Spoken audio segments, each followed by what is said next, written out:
So I'm Ajoy Datta. I'm an associate on think tanks. Welcome to day 2 of the OTT conference. So this is a parallel session, which is going to be exploring how change happens. So if you're not meant to be in this session, well, just stick around. So we've got 3 people to help explore this topic. And I'll ask each of them to introduce themselves. We'll go alphabetically. Just a sentence or 2 telling us who you are, where you're based, which organization you work for, and your role in that organization. So, Jeff, do you want to go first? we should do reverse alphabetical order, I think. But anyway, yeah, my name is Jeff Knezovich. I am a technical officer in charge of partnerships and engagements at the Alliance for Health Policy and Systems Research. The Alliance is basically a small hosted partnership based at WHO headquarters here in Geneva, where I am. And what we do is, our focus is to improve the health of those in low and middle income countries by supporting the generation and use of evidence to strengthen health systems. Great. Thanks very much, Jeff. Jess, fire away. Hello, so I'm Jess White. I'm Global Manager at the RSA, which is a social change organization headquartered in London. The full name, which is a bit of a mouthful, is the Royal Society for Arts, Manufactures and Commerce. And we've been championing social impact for about over 2.5 centuries. So yeah, not a short amount of time. We started out as an Enlightenment coffee house in the 1750s, and so this kind of convergence of people from all walks of life and ideas has really been at the center of our mission for a very long time. And yeah, as global manager, I work to connect and support communities of change makers around the world, and in particular, I work with RSA fellows. So we have around 30,000 of them, 3,000 of them outside of the UK. So creative, passionate people from all types of sectors and who support our vision for progressive social change and share our values. So thanks for inviting me to this session. Thanks, Jess. And Memory, do you want to give us a few sentences about yourself? I know you're multitasking at the moment, on the move. Hi, so I'm Memory Kachambwa, and I'm the Executive Director of Femnet, which is the African Women Development and Communication Network. We've been in existence for 32 years, and our mandate is our mandate is that we amplify the voices of African women and for their needs in Africa. So we are a Pan-African feminist network, and we've also been at the forefront of informing and mobilizing African women and girls for them to participate as well as influence policies and processes that affect their lives. For example, we're very critical in facilitating women's voices to be heard in decision-making spaces and processes, such as in the SDG process. We also do a lot of evidence for the policy work and the advocacy work that we do. So we also work in the UN spaces, the Commission on the Status of Women, the International Conference on Population and Development, among other processes as well. Thank you. Brilliant. Thanks, Memory. So the plan is to sort of explore this topic through a Q&A. So we've got 5 questions. And the questions are, what does change mean to us, to each of our panelists? How are we working towards bringing about that change? How has COVID affected that approach? And I guess the issue of critical junctures and key events are an important role in change processes. Then we're going to talk about barriers, facilitators that you've come across. How do you work with them? How do you overcome them? And finally, what are the implications for not just think tanks? I guess this is on think tanks, but also funders who give lots of money to think tanks. So what I'm going to do is pose each of those questions to each of the panelists in turn. I'm going to ask you to keep your answers fairly short, 2 to 3 minutes. And then for those watching us online, please use the chat box to bring in your own answers. But also, if you want to say something, please do press that button on your screen, which talks about requesting access to the stage. So thanks, Jeff, for listing those questions in the chat box. Yeah, we're going to finish at 4 p.m. UK time, so we've got about 85 minutes now. So let's start. So the first question: what does change mean? What does change mean to you and your organization? How does that manifest in your sort of projects and programs that you're involved in? So should we go in reverse alphabetical order now? Should we start with Memory? You okay to kick us off? Thank you so much, Joy. So I'll just share experiences in terms of what change really means to us as Femnet. So we, as a feminist organization, we really believe that change is when the women that we work with and the women that we represent are able to see a shift in their status. So for us, change really happens when they have strong capacities, when their capacities, our model of change is really based on four main dimensions. So the first one is really in terms of strengthening their capacities to analyze, to advocate, and to organize and drive social and economic political change. Our second one is on knowledge, evidence, and tools and resources that they can use for them to change. Then our third one is the one on creating advocacy spaces as well as opportunities for them to engage with, as well as to influence the policymakers, both at the local level, national, regional, and international level. So our change happens across the different sectors. So what is discussed at the global level, we facilitate for that to be implemented at the national, the regional, as well as at the local, right down to the community grassroots level. And then our fourth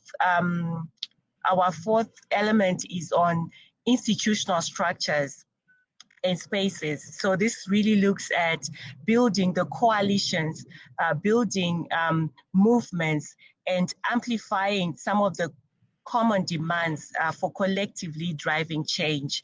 So those are the main domains of change, and this is just within the framework of our work. And so you can, for example, you can locate one element, and then you can work backwards in terms of seeing how change can be done. So I'll just stop there in terms of, and then I can come back later. Thank you. Thanks, Memory. So Jess, what does this question mean to you, especially working at the RSA and this community of fellows abroad? Yeah, and I mean, my background is in a bit supporting democracy and also human rights programs for organizations like NDI and Freedom House. And I think, there is, especially with democracy strengthening, we should consider the longer term process and not just specific events for change. And I think I share that kind of vision with the RSA in that we're especially interested not just in the what, but also the how of change. And we've got a way of describing our organization's approach as think like a system, act like an entrepreneur. So when tackling social challenges, we want to take into account kind of complexity of social problems. So looking at our systems as a whole by understanding things like incentives and power dynamics, but then really trying to identify those opportunities for change within that complex system. So by seeding innovations, by testing prototypes and supporting efforts to kind of influence parts of the system to support that change. And I think we're quite unique in our makeup as an organization. So we're slightly kind of hybrid in that we're a research center, but also a membership organization of fellows, of 30,000 fellows, as I mentioned, and also a platform for events, and we also have a journal for ideas. So I think that these different organizational layers add real value to our work in the social change space, and that people are obviously central to change, and we try to bring them closer to both the research and put into practice key innovations. I feel like I'm kind of verging into the abstract, so I thought I might share an example of what think like a system acts like an entrepreneur might mean in the real life. So for example, actually we came out with a report this week on our work with community banks in the UK. And so you can look on our website to get a better idea of the story, but just in a crude fashion, I'll recount it. So we looked at how our banking system works in the UK and the fact that it's dominated by kind of large national and international banks. And it means that local businesses and needs are not always met, which can in turn exacerbate regional inequality. So we really kind of analyzed the banking system as a whole and looked at its limitations. And then secondly, we looked at those kind of opportunities for change. So we worked on creating energy and momentum within the system by harnessing our networks of social entrepreneurs and partnerships to create a national network of local banks. So we worked with the Community Savings Bank Association, but also RSA Fellows and many more players in our field. And I think community banks really, showcased in times of crisis how helpful they can be. But I'll post a link in the chat so you can check out that story. Thanks, Jess. I mean, just a follow-up question. I guess you've sort of highlighted a particular problem which kind of has driven this particular effort to drive change. You talked about sort of the banking sector being dominated by large international and national banks crowding out sort of other entities. I mean, how did you decide to work on that problem and not another issue in another sector? I think there's a certain element of also people coming to us with that energy or that seed and finding how stars might align. So we kind of, in a way, we look at change as sort of an opportunity to have a garden of ideas, and when that momentum for change exists, we kind of jump on it and try and grow it. So it's about cultivating that garden and seeing which plants can grow at what stage, and I think the stars sort of aligned on that front, and that we found a great partner and also had established networks of fellows in that field, and there was real kind of momentum for change in that aspect. Great, really useful. Thank you. Jeff, what are your thoughts? If I can find the unmute there. Yes. So for us, change means a couple of very specific things, but in two specific areas. And it feels both like a really big challenge because we also take things from a systems approach, and at the same time feels like a very small thing when compared to other bigger changes or improving generally the lives of women, for example, what Memory was just talking about. So we have a strand of work at the Alliance, which we actually call changing mindsets. And part of our mandate is very much around advocating for health policy and systems research, and having that taken seriously for us, mainly within the public health community and within ministries of health, researchers, etc. So I suppose that means that I should probably explain a little bit about what health policy and systems research, or HPSR, is. And it's effectively, we work to understand and improve how societies organize themselves in achieving collective health goals, and how different actors interact in the policy and implementation processes to contribute to different outcomes.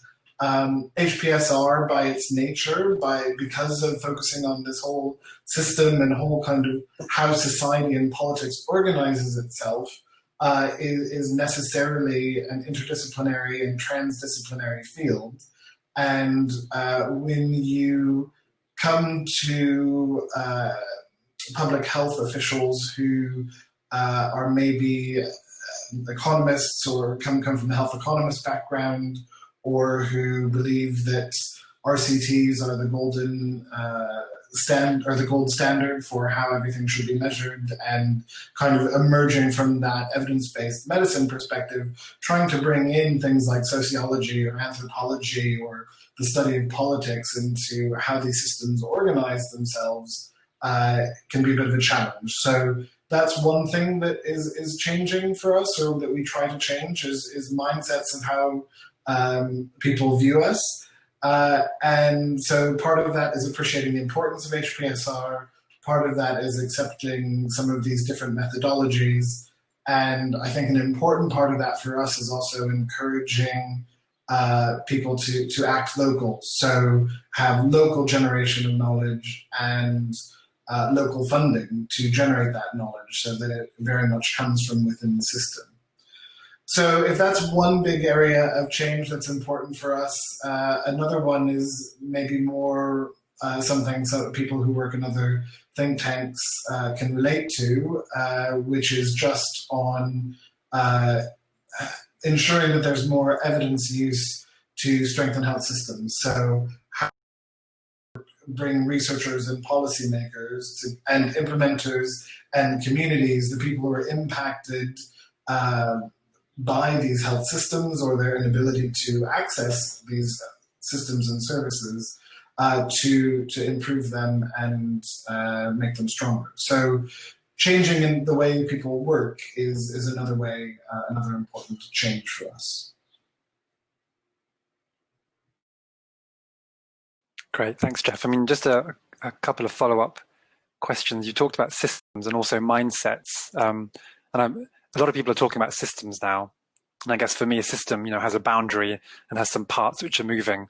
But that's problematic because, where does your system sort of end and the next one begin? Is what happens outside the system, is that sort of not your, is it something you don't engage with? Or so what does system mean in practice for you when you talk about systems? An important question, and the answer is probably a little bit of everything. There is a traditional definition of health systems, and I can send you the link to the 6 building blocks of a health system, which include things like the human resources, financing, governance, medicines, services themselves, technology and information systems. That's what you think of as a traditional health system. From the WHO perspective, these days, obviously what is on the forefront, obviously what is currently at the forefront of our minds is dealing with COVID, but generally speaking, our objectives are very much aligned around the Sustainable Development Goals, and those are designed to be intersectoral, cross-sectoral, multi-sectoral in nature, however you want to, transdisciplinary, if you want to call it that. And there are movements like One Health, which relates to the health of animals, the environment, and humans. We talk about healthier populations, which one of the big pandemics besides COVID is non-communicable diseases. So things like heart disease or blood pressure or things that might be influenced by lifestyles. And so that you very much have to think outside just the health system itself, and how does food production influence and inform that, or what we call the obesogenic environment that surrounds us. So I think that we take a very wide view of systems, and And that's where I think, in terms of the research that we support, the interesting thing is that it tends to be on the very small scale side of things, about supporting targeting small interventions that might have a bigger impact, and figuring out how do you change how those are implemented. Great, thanks, Jeff. So I'm going to move on to the second question, which kind of links to what the question that Hans has brought up. So our second question was about what do you do to go about facilitating change? And often people talk about a theory of change. I've sort of come across a theory of change and a theory of action. So there's, how do you conceptualize change to happen?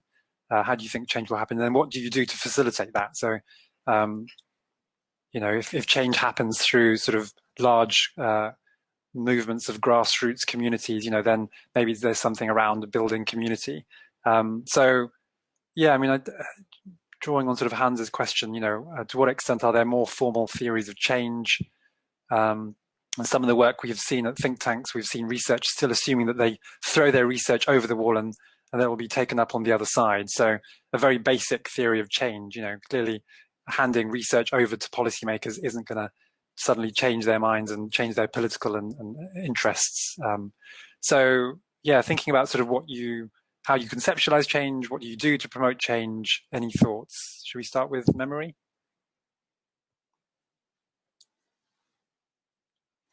Well, I was just thinking through the question that I think in terms of change for action, I think for us, we are more leaned onto that. Since we are not really a think tank, but then we intersect our work with think tanks, with research, and our work is actually informed a lot of times by research. So it's asking the right questions in terms of, what questions do we ask? So for us, for example, we're always asking, how can the lives of women and girls in Africa be enriched, both at policy level as well as individually? And for example, when you're looking at issues around inequalities, how can equity or equality become a reality for women and girls? So it's really placing the questions to see how do they actually impact in terms of where the change, where we want to see, be it at an individual level, or it can be at the collective level as well. And then what institutional structures and capacities will enable that change? For example, what do we need to have in terms of either supporting the network or the movements? And also understanding, we've also come to understand that most of the movements and the issues that we pursue, some of them are very organic in nature. So they can't really be stuck within a theory of change that is not agile and that is not able to be flexible in terms of in terms of its response. And maybe I can just give example of one of the work that we are doing around macroeconomic policies. So one of the elements, the programs that we have is on African feminist macroeconomics, and we actually have we're trying to build an Pan-African narrative and scholarship in terms of our understanding of macroeconomic policies, given our historical background of colonialization and issues of neoliberalization, etc. So what we do is we've actually looked at also how a lot of the issues on women's economic empowerment look at micro issues, financial inclusion. So our stance is, why don't we look at the macro level? Because we don't see a lot of feminist analysis at that level. And by feminist analysis, I know it's like, is there anything like a feminist analysis or feminist framework? So that's the framework we actually use in terms of our analysis to see change, because we are looking at the power dynamics. So we are also looking at the other issues which ordinarily mainstream macroeconomic theory would not look at. So for example, things like unpaid care work, looking at how that can be costed or that can be translated to creating employment and mainstream macroeconomic narratives as well. So I think in our macroeconomics work that we do, so the first thing that we do is, for us to achieve change, we think that the first thing is to really look and challenge the transformative nature and say, how do we make sure that the macroeconomic economic policies are inclusive, and particularly for Africa, because of largely the informal sector, which is not usually included. And for us, that's where we find most of our women located. Now, the second element of change is sustainable and transformative change in this area will require the active participation of the women's rights movement, both from the local to the national, regional, as well as to the global. So their participation helps us ensure that changes are advocated for that reflect the women's diverse needs and priorities, and also to ensure that there's political pressure that is maintained into the future through the continued activism of these movements. So yeah, so I can just say I think this is what we find.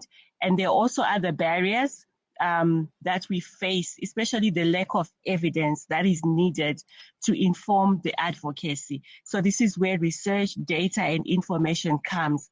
And also the issue of funding across the boards, particularly when it comes to macro level economic policy influencing. Because usually we get the question of, why do you want to start changing the macro? Whereas if you look at the micro, the women that you are working with, they don't have food, their needs, their basic needs are not actually being met. So those are some of the challenges that we get. So I'll stop here.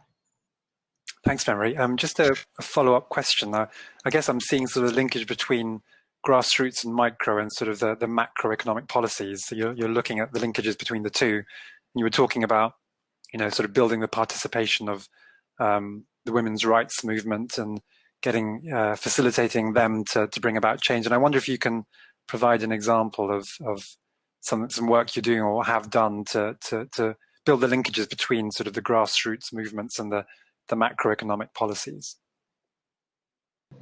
Okay, so I can just share a quick example in terms of some of the work that we've done around care work. So we did together with other organizations, we're looking at the care economy.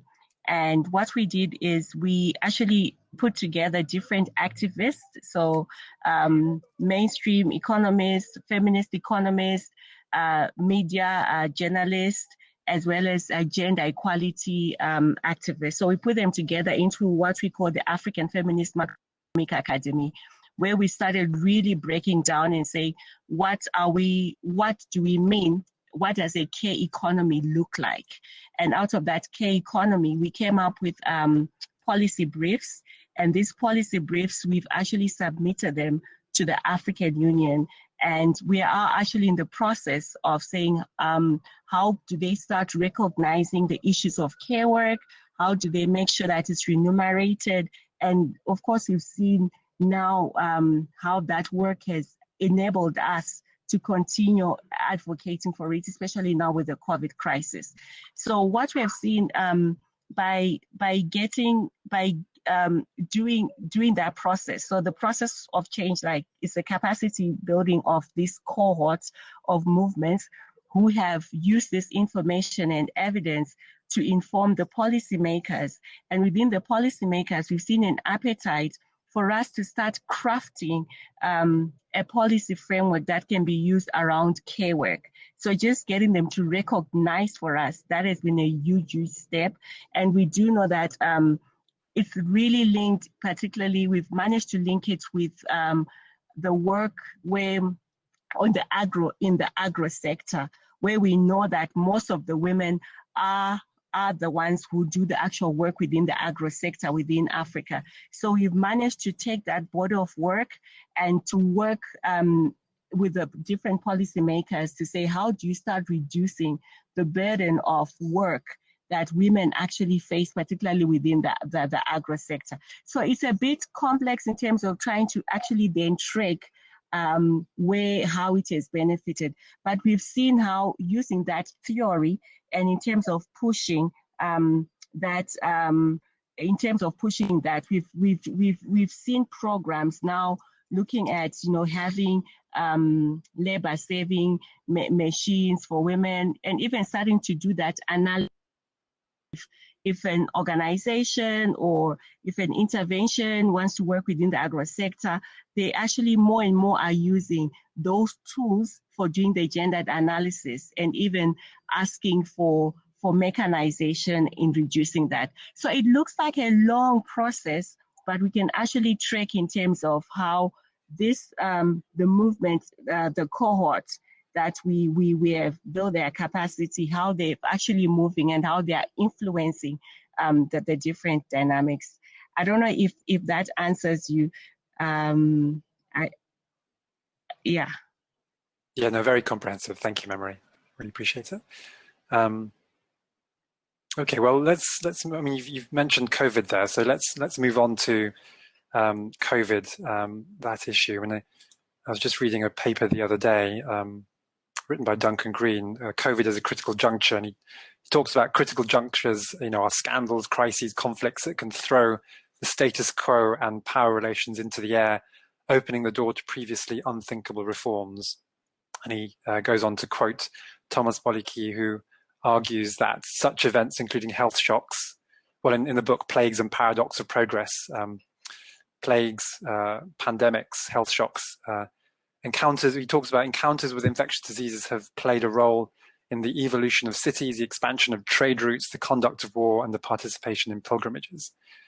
So I suppose the question for us is, what has sort of COVID thrown up for all of us in our work, and how has it impacted on your approach to change? How has it changed your approach to change? So, anyone want to volunteer? I want to pick on people. Who wants to go first? I'm happy to. I see Go Jeff for it, Jess. is muted, so I will. I'm happy to take it on. But yeah, I guess what Memory was saying about the need for agility and also the different layers between macro, meso, and micro layers resonates a lot with how we try and approach change too. But yeah, I think being in the middle of a pandemic, and we're contending with these massive economic and social implications. It's overwhelming at the same time, but they also say that crisis is an opportunity for change. So we have been considering how this crisis can be, in a way, a moment or an opportunity for change, and how can we use it as a critical juncture to really kind of latch on to certain practices and new things that have emerged out of the crisis, and make sure that they can flourish as we emerge from the crisis. So yeah, I think, just to take a step back, I guess there's, in terms of crisis response, there's that more reactive and immediate approach to crisis, in that we need to address like more immediate needs that we're contending with, and in that respect, I think the RSA, for example, we repurposed a round of grants to support fellows who are addressing kind of COVID-related challenges. So for example, we supported projects that were looking to address the needs of vulnerable workers during COVID, so disabled people working in business, and also, for example, women working in the travel industries. But then how do we balance that kind of more reactive approach to coronavirus with a more longer-term vision for change, and really create that momentum? And how we've approached it, I think, is really in trying to launch a series of conversations. Since we're about people and about engaging with people, we want to collectively think about the new pathways for recovery. So we're not just thinking about packaging answers and pre-made solutions, but to convene people and different perspectives, reflect on practices, focus on, our collective future. And we've got a bunch of conversations that actually we've got lots of conversations happening next week. So do check out our website. But we're launching these conversations, and we're using a kind of, I don't think I can share my screen on this platform, but I can. It's the mute button, I think. Oh, yeah, that's right. Okay. I will share a matrix. So this is, I think can you see it? Yeah. It's, I think if you double click on it, you can see it a bit better, but it's a matrix that was developed by Ian Burbage who's part of our RSA lab. But I think when having these conversations in light of COVID, it's important to have a sort of framing or model for change, something to guide conversations in the right direction, because it can be a very messy space to navigate. So hopefully we've come up with kind of key set of questions and approaches that can spark new ideas and hopefully inform the strategic direction of our programs too. So you'll see in this 2x2 matrix we have a set of activities that will start and also a set of activities that will stop. So we have that kind of obsolete activity that we've stopped doing during the crisis, we should look maybe at whether we can let go of these post-COVID, either because they were already obsolete before COVID or they were made obsolete by COVID. We also consider activities that we may have paused because we've temporarily stopped doing stuff to attend to crisis response, but we might want to start it again after the crisis. So how can we best restart these in a way that is adequate to a changed context? Then we consider temporary measures. So these are the things that we've had to pick up to respond to immediate needs, but are not appropriate to continue post-crisis. So how can we make sure that we let go of these measures? And especially I'm thinking of the more nefarious measures, temporary measures that have come into the fold, like, more authoritarian, or for example, looking at intrusive surveillance practices. How do we make sure that we can let go of these post-COVID? And then I think the fourth dimension, and it's the one that we're especially interested in the RSA, are these innovative measures that we might want to amplify once we're out of the worst of this crisis. So, these are the promising new ideas and opportunities that have emerged during the crisis.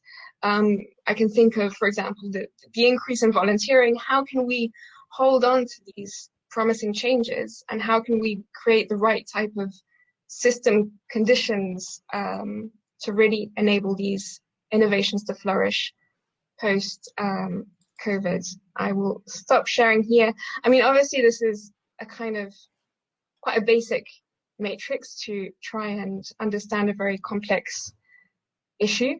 But we're also looking to test this as a guide to host conversations at the local level. So our fellows and other communities can pick up on this guide and facilitate their own conversations within various different sectors and communities, and really try and make sense of the crisis and what they are able to hold on to and what they're able to change in their communities. So that's how we're approaching kind of a slightly longer term vision and the ability to really engage with our communities and hold a series of conversations about the change we want to keep. Great. No, thanks, Jess. Really interesting matrix there. Actually, when you were talking, it reminded me of what someone said about change, because I guess a lot of the mainstream literature on change sees us, as moving towards a vision, moving towards a something which is sort of far off in the distant future.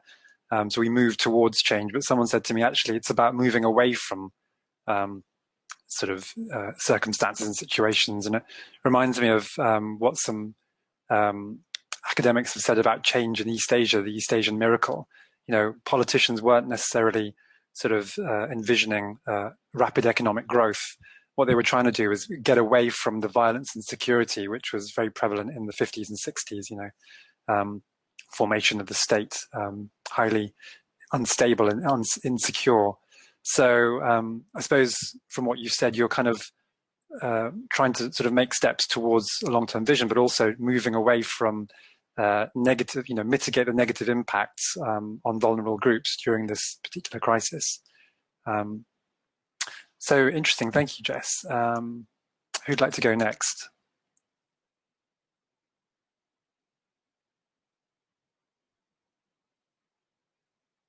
To be honest, I don't have a lot to comment on COVID. So Memory, if you want to pick up the COVID track, go.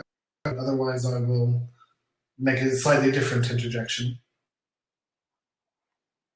Yeah, so for us, COVID has really disrupted our way of working in a way of, so we've seen definitely in terms of being able to influence, even though within the restricted civic space. So on one end, we know that there are some spaces that we would ordinarily not been able to, and we're still being shut out of because of the shrinkage. But we've also been approached by a lot of our counterparts within the government, because I think the crisis has found the government wanting and not actually knowing what to do. So we've been able to have, so the relationships that we have, they've approached us, particularly on the issue on ending gender-based violence, which we have really seen within the COVID crisis has been a crisis and a pandemic. And what has happened is we've been able to demonstrate and to show the government what works. So a quick example is a rape crisis center in South Africa, for example. They had to actually step in terms of actually now working with the government in terms of this is how you can set up a rape crisis center. And what we have done also as Femnet is we've been able to directly support, it could be the public, the finance, gender ministers, because it's been quite difficult in terms of our gender ministers having the capacities and the technical know-how in terms of influencing the different departments and the different committees. So we've seen an opportunity in that, where we are now able to really push for structural change and to actually, spotlight the issues that we have always been and we've been agitating for. But also on the other hand, it has also really pushed us out in terms of being able to be present and being able to do most of our accountability work as well. So whereas now sometimes it's a Zoom meeting and you've got member states or these policymakers, it's easier for them to exclude you because there's no way you can even access some of those spaces. But we've also seen how, as Femnet, we've been doing a lot of work on the digital platforms. So that has actually helped us even have other allies to be able to come to us and do this. In terms of our movement, building our digital movement, it has been a great opportunity to do that. And I'll just share with you, we have we came up with what we call the Pan-African Women's COVID-19 platform. So it's just a platform where, because of this infodemic, so we're saying, how do we start streamlining in terms of the information that is coming? So we connected with the Africa CDC Center, and we put up this platform which actually monitors COVID, but also it's a platform which allows our different members to start documenting their stories. So one thing that we did is we've actually taken this time to listen to the realities that are ordinarily not being addressed within this COVID crisis. And the intersectionality, for example, women with disabilities, the elderly, the young women, what are some of their needs? But also to start documenting, because we've realized that the contribution that women's rights organization and the movement makes, it usually goes undocumented. We saw it with with Ebola, we saw it with HIV and AIDS. So we said, well, how do we get a platform where the different resources it can be a one-stop center, particularly with this whole infodemic that's happening. So I think that has really shifted us. But another thing that has also, at a more institutional level, that has really helped us is we are Pan-African, and we've always struggled in terms of getting representation within our staff of someone in West Africa, East Africa. And now this has actually demonstrated and even accelerated our way of working to say, we can work from anywhere. And this has really, really helped us in terms of our work. Thanks, Memory. I'm just wondering if you could just, I'm interested to know, when you're talking about gender-based violence, and obviously that's an issue across the world, I think, particularly during lockdown.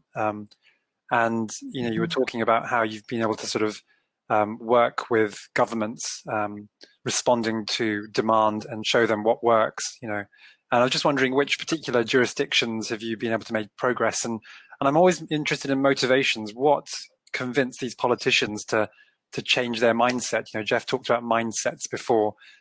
So why did they decide to reach out this time and not before? I think for us, like in our instances, we've seen that the investment on ending gender-based violence has always not had the priority vis-a-vis other issues. So because now COVID has really put a spotlight, and we've seen that even the campaigns, you might know about the Shutdown South Africa campaign on femicides and ending gender-based violence. We started in 2019, and the president of South Africa actually set up a committee. So the reason what we have seen is that in the past there wasn't a lot of investment, because it always came in way low below the priority list. But this time, actually, we've seen most of the policymakers, they really had no choice, because what we found, particularly within our situation, is the home is not the safest place. Here in Kenya, you find when the lockdown happened and everyone had to stay home, in some places it's 5 families in 3 small rooms. And we know these are the things that we kept telling, that the lack of investment in the whole cycle in terms of in the different levels for mitigation, for prevention of violence, has never had much investment. But this time there was actually no choice, because the reality was out there. Just last week here in Kenya, there were reports that 4,000 young girls in one county, which is like one district, were pregnant. And when you start seeing such numbers of how many girls who most probably not go back to school, and these are the figures, these are the numbers, this is the evidence that we have been showcasing. This is the evidence that we've had. But it has, I think there came a point where, we do a lot of evidence gathering, but I think it came to a point where they were just really numb. Our policymakers, it's not an issue anymore, because we keep telling them the statistics. 1 in every 3 women are abused. Femicide cases, but it wasn't moving the needle much, because we're just sticking to the numbers. But now this has been a demonstration where they're actually seeing it in their eyes. So that could maybe have shifted in terms of changing their perceptions and also prompting their reaction. Very interesting. Thank you, Memory. Really insightful.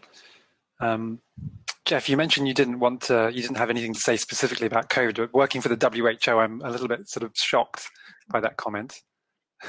Well, I think that I would say that I don't have a lot to say on COVID with regard to how we understand change and what we're trying to do in terms of long-term strategies. I wouldn't say that, I mean, obviously COVID has had a huge impact on the WHO itself and the way that we work and all those sorts of things.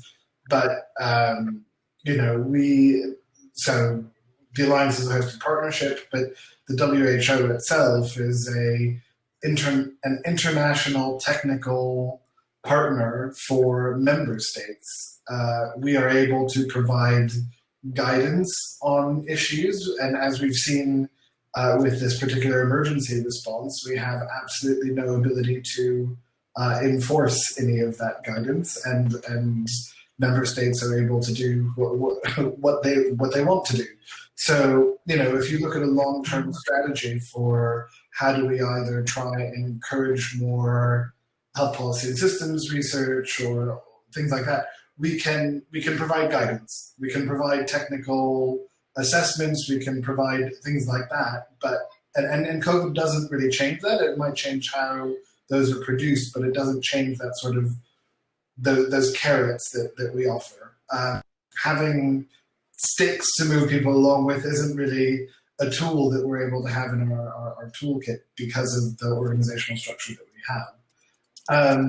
The other thing that for our topic specifically, working on health system strengthening, is effectively if you have strong, responsive and resilient health systems, which is what we're trying to go for, you're perhaps better prepared for an emergency or can respond better to those emergencies once they hit. So we actually faced the problem of saying with COVID, effectively, yeah, well, we told you so. You don't want to really be in that position. That's never really a good look. That doesn't really bring people on side. So I guess that has changed things there, but that's kind of a short-term, how do we communicate things? But obviously it has underscored the case for strong health systems, and maybe when people are outside of this panic time, there will be an opportunity to better engage that. I guess, as people have said, COVID has also accelerated some trends and things like that. One of the strategies that we work on, there are different ways of getting evidence into research policy and practice, or better linking those areas. We promote embedded research, where policymakers are even the principal investigators on different research studies. And we also created some rapid evidence synthesis platforms in Georgia, India, Zimbabwe, and Malaysia, which were kind of embedding researchers into these different systems. And what happened in Georgia was a really good example. We are a grantee we worked with at the Curaçao International Foundation, basically because they had this relationship that they had built with policymakers over time, were able to say, because of this COVID pandemic, we will help you do rapid evidence synthesis on any topic that you need, and also some modeling. And because they had that existing relationship, they were able to, and the training and things that we provided over time, they were in a position to be able to create a report in effectively 7 days, something they would normally do in 6 weeks. And they presented it on Friday to the Prime Minister's office, and by Monday they were actually having meetings with the Prime Minister talking about what the response should be. So, I mean, yes, we have examples of informing or working within the COVID context, but I think that it doesn't change the overall goal. It just might accelerate things. Thanks, Jeff. I mean, I was just struck by what you said earlier about, you know, when it comes to providing advice, you know, to your to member states, you can't use carrots and sticks, you know, given the WHO's governance structure, and I imagine the way the alliance is set up as well. So, I mean, I imagine you're sort of embedded in this sort of a constellation of myriads, you know, relationships with, a significant number of people around the world. I mean, I guess we've talked about the importance of relationships. So I suppose influencing is very much a diplomatic thing. It's very much a labor-intensive thing, which takes a lot of time and energy.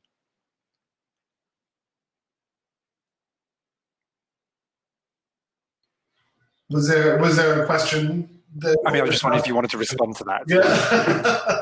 It's the new way of asking questions. I'm just leaving it off there. Yes, I agree. It takes a lot of energy, and I would say that I'm sorry, I said we do have some carrots. We can provide guidance, we can provide assistance, we can, in the COVID responses, WHO, this is not the Alliance, provide, rapid, like PPE and things like that. But we don't have much in the way of sticks is the converse of that. And yes, I mean, that's why I think, as you say, this is a long, slow process. And we have things like, in 2012, we had the WHO strategy on health policy and systems research. Do we see many low and middle income country governments actually investing in this type of research? Not particularly. So obviously there is a big gap, and we understand that this takes time, and that's where I think we start from the big picture and work on smaller practical items, implementation research questions that can have a big impact of, okay, so vaccination rates are low in these two counties in Nigeria. Why is that? How can we understand that? What do we actually do? What does that take to change that? Is an example of a type of research, an embedded research project that we have funded, in fact. And so, yeah, and little by little you develop the set of cases that show the importance. And one that we've done with Ghana is available at this website that I'm just going to share. I would encourage people to take a look at that story of change and how Ghana has really embraced this research process and the use of evidence. But I mean, it was the story that's outlined there is a 30, 40-year story. So it takes a long time. Jeff, thank you. So just doing a time check, we've got about 33 minutes left. I know we've got sort of 14 viewers. So if you do have any questions, please do come in and type them into the chat box, and I'll do my best to read them out, or if you've got a comment. So I'm going to move on to the next question, my favorite, I think. It's around difficulties, we talk about barriers or, facilitators, opportunities. So looking at it both ways. So, I mean, given your work around facilitating change, obviously we've got this context of COVID, you're having to sort of pivot, as they say, to address some of the emerging impacts or problems. So, what sort of difficulties are you experiencing? What opportunities have you been able to realize and make use of? So yeah, should we start with Memory? Are you able to kick us off with this question? I think I shared a few opportunities related to where the governments and the policymakers have been really reaching out because of the need for information.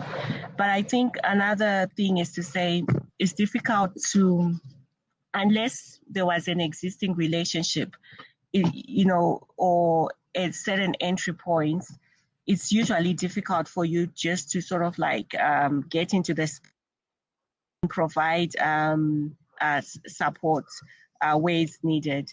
And I think the major barrier has also been around issues of transparency in terms of really, I mean, if I look at issues around COVID, where we are right now, it's to say, how do you, it's the resource distribution, those things are not transparent and they're not being done in a very transparent manner. So I think that has also been another barrier. But I think another also is getting quality data out there and doing rapid assessments and having the capacity to do that. I think that's one of the barriers in terms of how do you generate the info to then to use and to track the change, to actually track change and then to attribute this is the input that you've made responding. So yeah, so tracking change, I think it's a huge challenge, and of course barriers around the funding. Yeah, those are some of the major barriers that I can point out. Great. And Memory, I was just wondering if we can just go back to that example of, you know, a good practice around reducing gender-based violence in, I can't remember which countries you mentioned, but have they sort of these interventions that you suggest have been put into practice? Have they followed up? Yeah, yes, yeah, absolutely. So, so I mentioned South Africa in terms of the Rape Crisis Center, them reaching out to the Rape Crisis Center. I think one of the things that they've actually implemented is setting up shelters, and within those shelters, making sure the standard operating procedures are adhered to. So we've seen that being a rapid implementation. We've also seen here in Kenya the setup of a committee on a gender-based violence committee. So it's a committee where you know, there's constant consultation with the minister herself, and her actually convening us in terms of what we need to put in place and things like that. And so we've seen, even at a policy level, a lot of movement in terms of policies. In Nigeria, for example, they were really advocating for maximum sentencing on perpetrators of violence and femicide.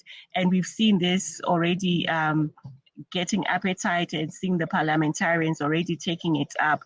So where some issues have always been stagnant, for example, we've really, across most of the African countries, one of the things we've really struggled is for issues around gender-based violence, for example, issues around sanitation, around WASH, to have a huge budget vote in terms of real budget allocation when you compare to the other budget allocation. So now there's been a lot of listening around that, and we've seen a lot of legislators also taking it up and championing it.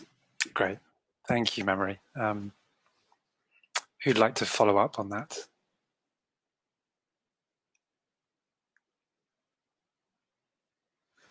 I mean, I was just going to say, I'd be curious. I don't know, we don't have too many people in our call, and how many we can pull in, but I'd be curious to hear from whoever we have in the room to see what their kind of approaches to change are and what their barriers might be. I don't know if there's a way for participants to kind of offer up the audio and video to share their insights, but I'd encourage you to try to do that. But yeah, creating social change is really easier said than done, and I think I'm certainly learning as I go along. I think I as an organization, we find it useful to have a sort of innovation team as part of our organization. So I showed the matrix earlier, prepared by Ian, who's part of our lab. But yeah, having that kind of capacity to think through new frameworks and ways to surface out-of-the-box ideas is important, because I think we can easily get stuck in the kind of heavy organizational structures that don't necessarily enable innovation to flourish. So yeah, having an innovation team to tackle change I think is important. And then secondly, you know, I mentioned a lot about having conversations and the importance of deliberation as a facilitator of change. I think when done right, you know, it requires good facilitators, but also the right type of people in the room to exchange perspectives and come from different backgrounds and really create that kind of friction and people who can challenge each other in a space of trust, and really kind of forge those relationships that might, you know, hopefully develop into formal collaborations. But you know, that's something that we're really keen to help foster. I think the additional barrier that comes with coronavirus is kind of our lockdown situation, in that we're not able to meet necessarily in person. So you know, digital acceleration can be an opportunity. Certainly, as global manager, I can connect with people around the world, but it also excludes a huge amount of people. So when we're trying to build inclusive conversations around the future that we want, I think we have to be really mindful of who we might be excluding in the process, and make sure that we kind of help shape the future with them too. Thanks, Jess. Yeah, I think you mentioned the need and the importance of having a core team who can take things forward. It reminds me of a paper by the Asia Foundation, I think, on development entrepreneurship. And they talk about small teams of, say, between 3 and 4 tend to make better decisions around bringing about change. And they talk about sort of the kind of people you should have on the team. You know, someone who has deep knowledge and experience in the policy issue, an understanding of the context, someone with good facilitation skills, someone with good personal and professional networks to engage with the policymakers and shapers, someone who has technical skills, understands the particular processes and practices involved, and a team leader who can coordinate and to manage relationships and political dimensions of the project as well.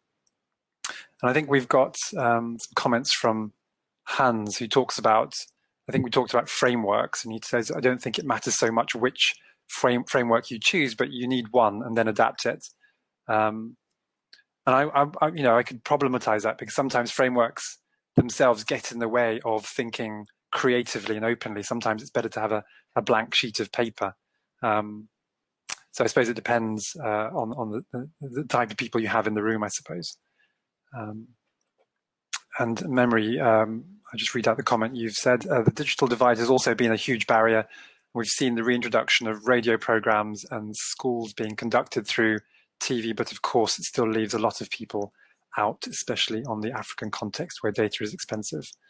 I've just realized I could have enabled you to say that yourself, but I've talked on your behalf. Apologies for that. Anyway, Jeff, I can't remember whether you said something about difficulty. I don't think you have. I mean, yes, I'm more interested to hear what other people have to say in the room here, but I mean, difficulties or also facilitators, I guess I would say that I have the word partnerships in my title, but I think it goes back to one of your previous questions, Adjoy, about all of this work and what does it take. And for us, it takes a lot of building partnerships, coalitions, working together with people, finding local people who can drive change and working with them, in addition to bigger advocacy groups and things that operate more at a global or at an international level. So for me, generally, a big facilitator of change has been that. I think a lot of the barriers are similar to what other people might experience. Well, for us, we have a very specific one, which is that the concept of HPSR is a bit amorphous and difficult to explain, and isn't something that fits neatly on a business card or something, and most people mess up the acronym anyway. So I think that when you have smaller or concrete or asks, that's either a barrier that then becomes a way of flipping that into a bit of a facilitator. Yes, and I think for us, like I said, we've been now building kind of a bunch of case studies that show examples of how this works in practice, where it's worked, why we're advocating for it, that sort of a thing. And I think being able to rely on something that shows how these different areas or different approaches work, I think is very important for us as well. Thanks, Jeff. So we've got a couple of questions from Claire. So I'll ask the panel to think about these. So the first one is, what ways have you found useful in your organizations to stimulate review and adaptation of theories of change across multiple departments, and to encourage organizational learning during the crisis? And there's another question on goals that you've had to let go due to the crisis. So who wants to, any thoughts on that?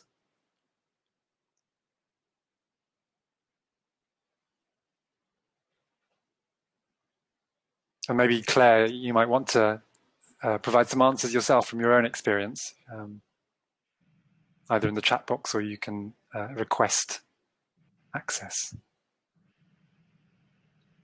Yeah, I just wanted to say, I guess with the framework that I shared before, that 2x2 matrix, we're obviously keen to adapt it and change it along the way. And we'll be testing, we're launching a kind of how-to guide next week with the idea of testing a more open source guide for holding these types of conversations. So basically making everybody hold ownership of that framework and trying to connect after a whole round of conversations, hopefully happening this summer.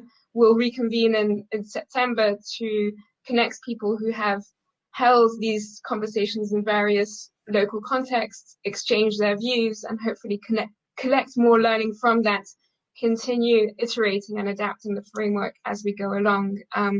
And hopefully, we'll gather insights also to build longer term visions for, I guess, larger programs. What the goals that we have more let go of, I think, during the crisis is those longer term programmatic goals, because we've sort of, I guess, due to funding and also priorities, let go a bit more of, the daily kind of grind of programmatic work, and really try to adapt conversations to what's currently happening in our world. So yeah. And what have you done, or what sort of promoted,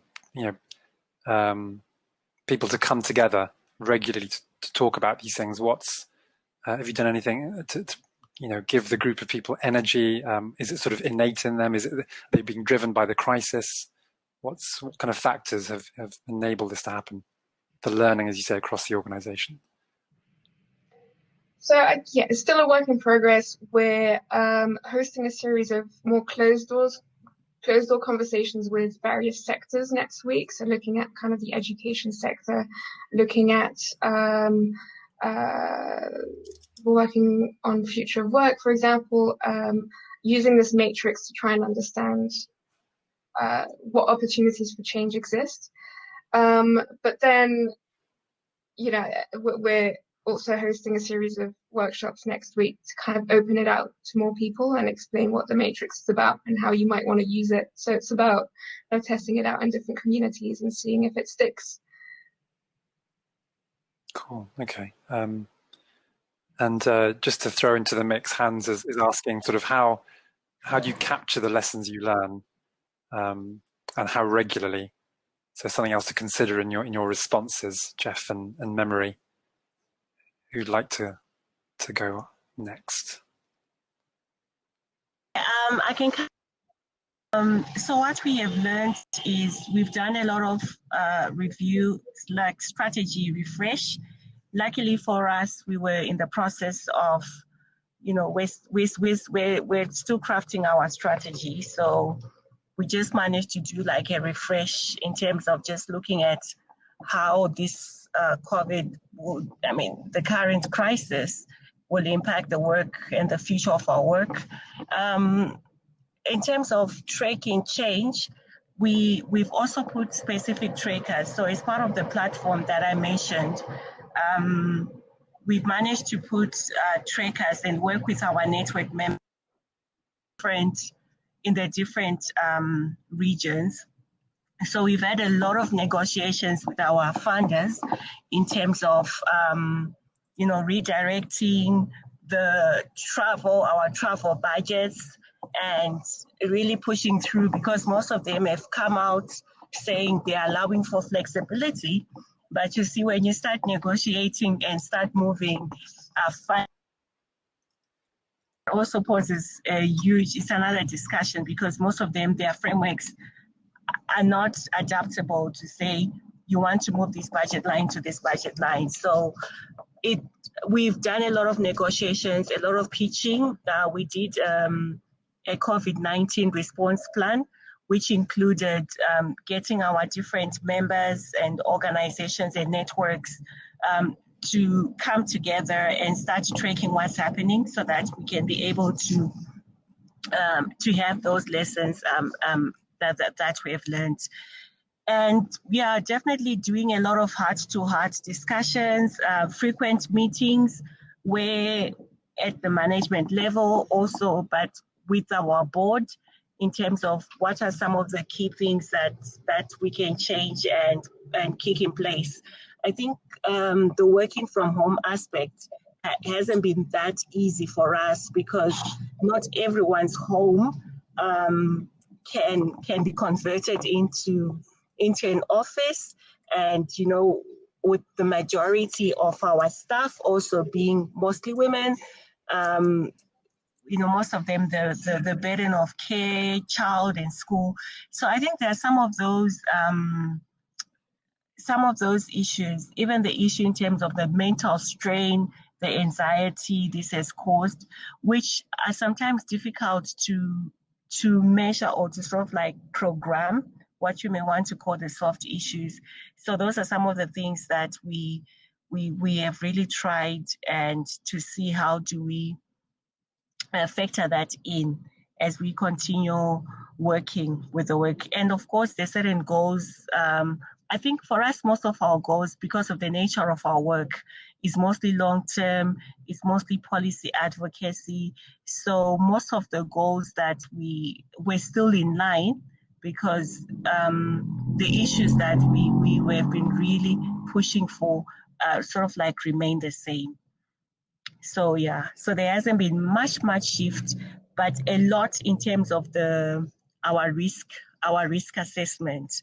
So that's another conversation also in terms of, I think we've looked a lot in terms of our risk assessment, our sustainability for the future, and yeah, I'll stop there. Thanks, Memory. Yeah, I think what you've just said at the end there resonates with others I've heard who have said that what COVID has done is to sort of uncover some of the injustices that were already there before the crisis, or accelerated them, made them more visible, brought them to the surface. So some of the long-term goals that many organizations had are still very much relevant. Yeah, so I don't know if, Jeff, you look as if you're about to talk. Yeah, well, I mean, I guess I just wanted to underscore that point, and a lot of the questions are around how has this created a big rethink in goals or something like that, and as I've kind of alluded to, it hasn't for us. Our goals remain exactly the same, and Alistair Campbell talked about, I'm sure he's not the only one, a British political advisor, creating strategies that are objective strategy tactics. And at an objective level, there's been very little change for us. Our objectives remain the same. We still want the same things. When it comes down to the tactics level, I think that there's had to be a lot of changes in the way that we operate, and shifts in how we can even approach doing research. I mean, that has all changed. So maybe there will be maybe that will trickle through over time to influence strategies and objectives, but for the time being, I think it's been very much there. To kind of pull to a few different points, some previous work that I had done with future health systems, looking at theories of change and how reviewing and revising theories of change is really important, and kind of what that meant in practice. That's in Uganda, Bangladesh, and India that we were doing that work. But the Alliance operates on, like the WHO, on 2-year cycles, and then we also have 5-year strategies. So I think what has been interesting is we just had an external evaluation, which has helped kind of us figure out where we where a lot of different things, and kind of gets to some of these questions about where do we go from here? And we will be working on creating a new 5-year strategy now. So I think it is an interesting time to reflect, and having that outside advice and perspective can be a really helpful way of driving internal change. And then I guess the last thing, there were questions about documentation of learning and things like that. And that's something where,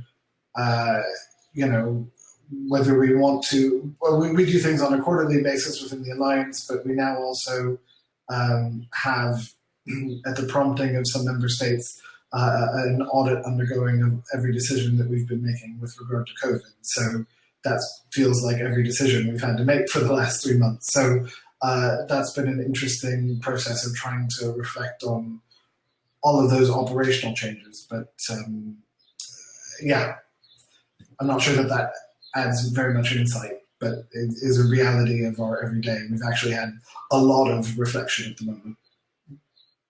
Yeah, I suppose I'm sort of interested in sort of what impact, because you talk about it as an auditing of decisions, and I wonder if that's different from learning, and whether auditing makes people quite defensive, and they need to justify why they made a decision, rather than stepping back and say, well, could we have done something differently, with no fear of consequences.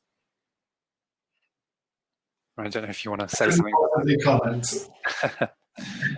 Well, I'm glad to say Memory's back. I was a little worried that you disappeared, but we're in sort of the home straight. We've got about 9 minutes left, and we've come to the last question. So I guess this is it's called it's an On Think Tanks conference, primarily for think tanks. So the last question is, given the function that think tanks have, or multiple functions that think tanks have, to convene, to influence policy, to obviously influence narratives and all those sorts of other things. What are the implications? What sort of recommendations, suggestions does our conversation have, for these think tanks, but also the organizations that provide them with funding? So any thoughts on that from the panel, but also from the people watching online? And yeah, do let me know if you want to say something yourself. Just say that you want to say something in the chat box, and I'll try and give you access.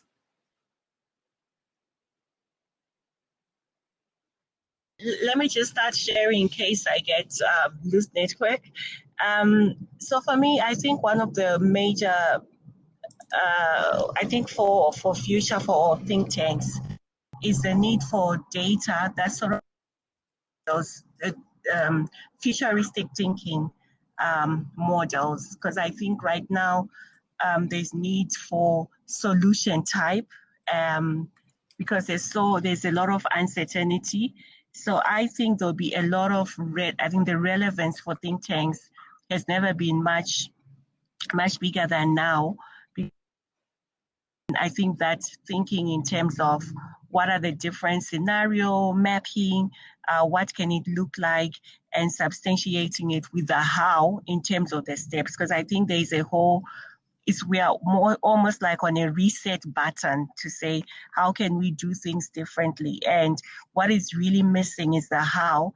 And I think that think tanks have a great opportunity and a great window to be able to start influencing that thinking of redesigning and reconceptualizing, but also borrowing from what works. So I think the relevance is there.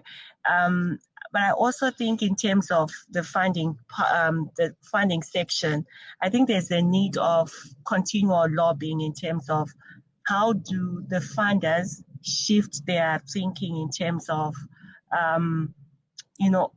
having this flexibility where they can just fund thinking, so it's saying how can the funders actually start investing in thought processes that are very, I can't say, that might not have a specific output per se, but it's just putting together the different minds for them to rethink and to re-theorize as well.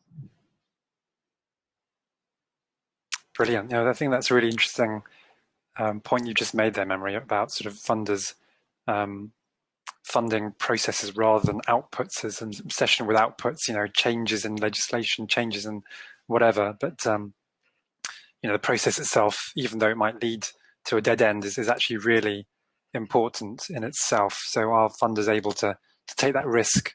You know, they have the courage and their conviction to do that. Yeah, thanks, Memory. Any other thoughts?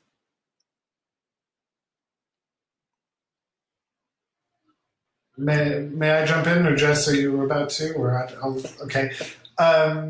So yes, obviously, coming from the Alliance for WHO standpoint, it isn't necessarily super related to think tanks, but I guess that doesn't mean that I haven't thought about it. And so I think one of the things that was interesting for me, in particular with the COVID crisis and how this played out, is towards the beginning, it looked a little bit like, or maybe there was maybe I was just optimistic that there was a resurgent role for experts and expert advice and things like that. And I think one of the things that we've also shown is that we can't discount the role of politics. So I think that we need to, as think tanks, not just, you know, not forget the politics side of things, and to focus on what does that mean for the work that you're doing, how you frame it, all those sorts of things, because even if you are the expert on the issue, that doesn't necessarily mean that people have the opportunity to listen to you. I think a flip side of that is, for me, obviously, again, I'm thinking now, I'm framing this through the COVID lens. This touched on a lot of areas, so it's not just health that was a challenge, obviously, politics, social change, economics, everywhere. And so there were a lot of opportunities for people to engage, but it was also a moment where everybody felt the need to suddenly respond to it. And I guess I would encourage think tanks and think tankers to reflect a little bit on the value of their contributions, and are they adding to the noise, or are they genuinely adding to kind of solutions in this sort of emergency. So I guess not everything for think tanks needs to be about visibility and going into the trend. You know, if you have something valuable to say, absolutely. If you don't, maybe it's about learning when to be quiet and focus on your longer term strategies and goals. And the other thing that it really hit home for me, and I think the example from Georgia was a good one, of for think tanks, invest in building those relationships today, because you don't know what's going to happen tomorrow, and they put you in the right position. If you're the trusted person, then people will come and talk to you. So those would be my kind of thoughts on that. No, thanks, Jeff. I mean, one of those points you made around sort of refraining from adding to the noise, if that's what you think you're going to do, and it's really hard, isn't it, when everyone's doing something, not to do what everyone else is doing. That herd mentality is such a powerful driver. But yeah, I don't know, Jess, do you want to share what's on your mind? No, I think I really liked Memory's points about, you know, also supporting thought processes. And I think, you know, that the crisis is, in a way, a moment and an opportunity to think outside of the box and take risks. So, you know, encouraging funders to support those risks with the knowledge that it might be slightly experimental, but, you know, a bit bolder as an idea, perhaps. And also supporting the engagement processes that might be necessary around research. So I think a lot of our projects, you know, in a way, we sort of struggle in bridging that connection between research and our engagement processes, in that we tend to get perhaps more funding for specific research papers with specific outputs, but not necessarily the whole engagement and relationship building that goes around it. So really kind of seeing seeing initiatives in a more holistic way and really supporting relationship building and engagement and conversations as part of that larger process. Great, thanks, Jess. So we've just had a message from Enrique saying the next session will start in a few minutes, which will sort of provide a recap and next steps. And Memory, do you want to just chip in with that final comment? So I think for me, it's just doing more hybrid and mixed in terms of, you know, some of the things that just documenting and, you know, bringing to the fore or bringing them into the lab. For example, the stories of resilience that we've seen women with disabilities have been able to, you know, what have they done? How does that work? And how does that inform future research or future policy influencing, for example, and what tools can we draw? So I think it's just doing more like a hybrid way, you know, think tanks, my thinking, and, you know, most of the work and the research they do is very theoretical, high policy, but how do they also get the lessons which are really rooted in the realities and have more like a hybrid in terms of making those connections. Great, thanks, Memory. And just as sort of a final point from me, I was just thinking about the work that I did with Andrea Bertel on the relationships with between think tanks on one side and social movements on the other. And what we found is that funders give think tanks money and assume that think tanks are sort of the major agent of change. And in practice, you find that think tanks are one of many players and often have very limited power. And so what happens is the think tank does, you know, go about developing relationships and then giving these other organizations money, but it's on their terms, so they have power and control.